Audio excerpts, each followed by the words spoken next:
The Prelude in C sharp minor can be justly considered one of the jewels of Book 2.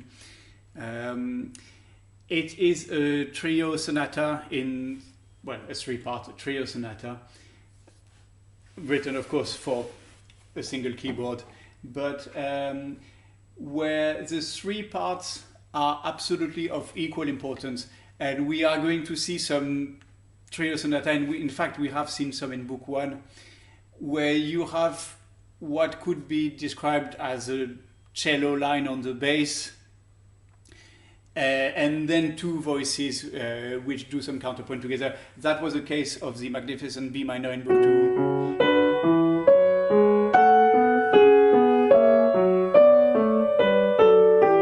Now here, clearly the two voices at the top and voice at the bottom are different, and they don't really interact, in fact, all that much.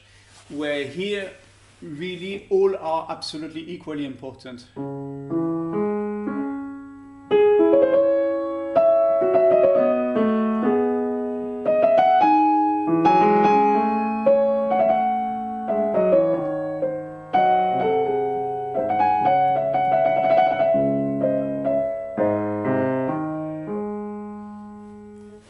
So it's a perfect counterpoint between three voices, which share in a large way the same melodic material.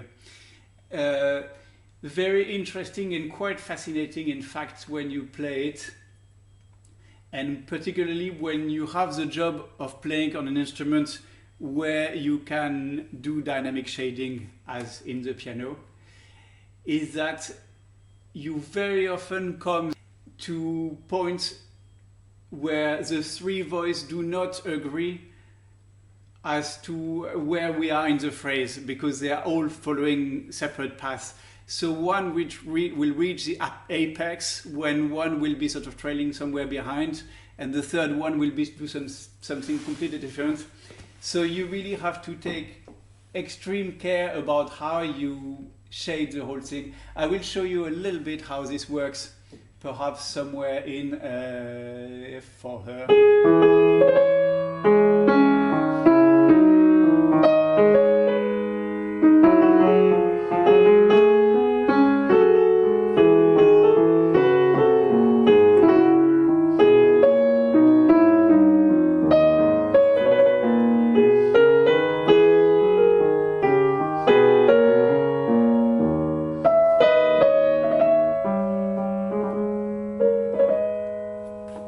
So what we see is that when one is going to rise to reach something, the other one is actually on its way down.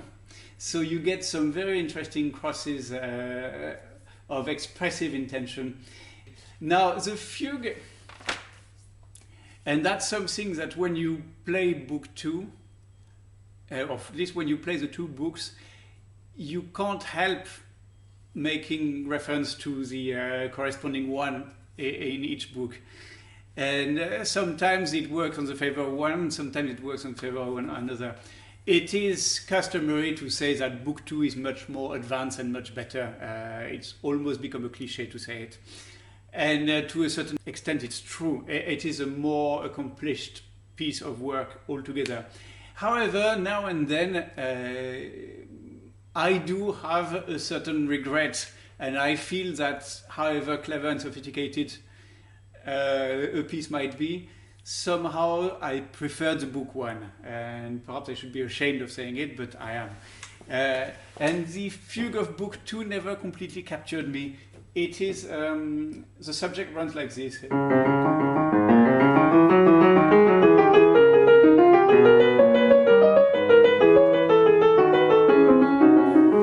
So this background of running semiquavers is going to be absolutely uninterrupted in the piece.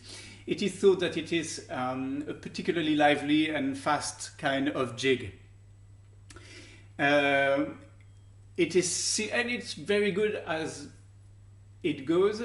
One thing puzzles me slightly is that it's again thought to be a jig, but a minor jig seems to be almost a contradiction in term, because a jig seems to be quite a jolly sort of dance, And this one has a, cannot quite reach that because of the key.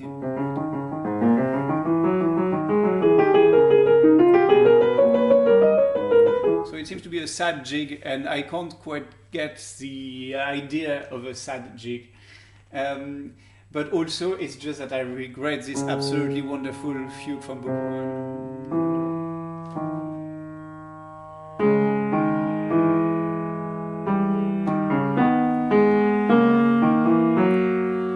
Which is one of my favorites of Bach's fugue, with its wonderful three subject, absolutely perfect stilantico, 5 voices. That was for me one of the treasures of Book 1, and this fugue is not for me one of the treasures of Book 2, although it is a wonderful piece in its own right. So I'm not selling it very well to you by talking about it. I am hoping that my playing will do a better job.